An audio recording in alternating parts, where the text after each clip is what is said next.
YouTube. I'm back one more again. I just seen something and I need to report on it. You feel me?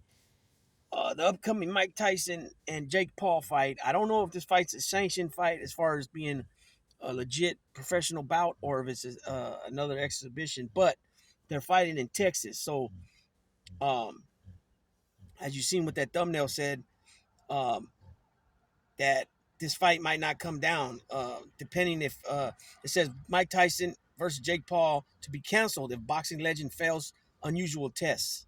Um, all the hype will go down the drain. That's what it says. So, the upcoming showdown between Mike Tyson and Jake Paul promises to draw a massive crowds on July 20th, marking one of the most anticipated events of 2024. I think that goes without saying. So there's a picture of Mike Tyson. Looks like he's signing something. It might be a contract. Might just be something. It says Tyson looks scary with this incredible physique.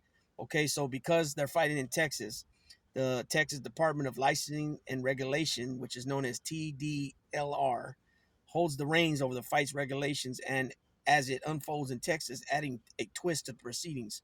So they're saying that Tyson, because he's over anybody that's okay. So I'll say this: what test will Mike Tyson have to take? According to TDLR's regulations for combative sports, any contestant aged 36 or older must present a report of recent physical tests, including EEG and EKG results conducted within the last year.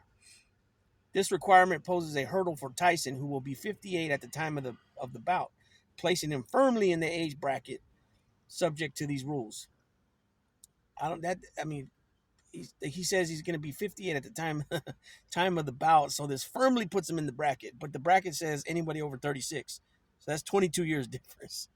So of course he's these regulations prioritize fighter safety, particularly for those nearing the twilight of their careers.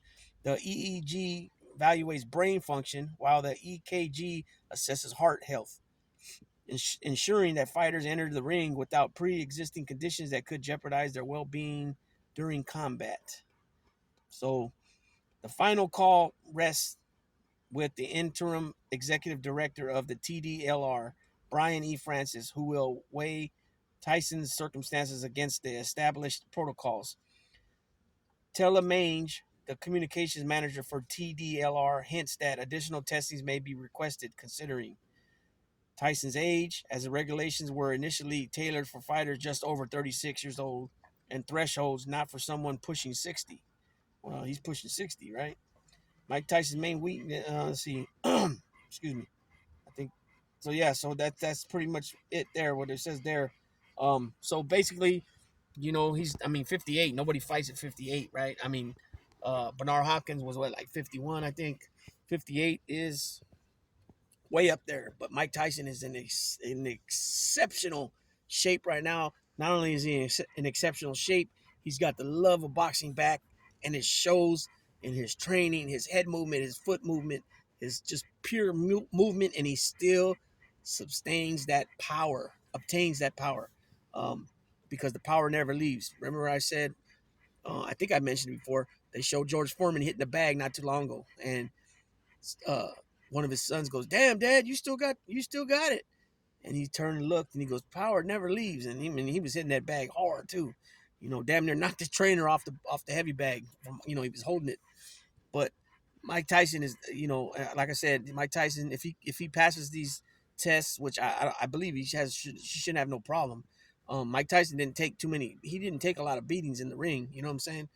The Holyfield one was probably the worst, and the Holyfield fights and the Lennox Lewis fights. The Buster Douglas fight was just, he did take a beating there, but he did not drop him too, and he just didn't train. He took him lightly. But the Holyfields and definitely the Lennox Lewis fight, I think those are probably the biggest beatings he took.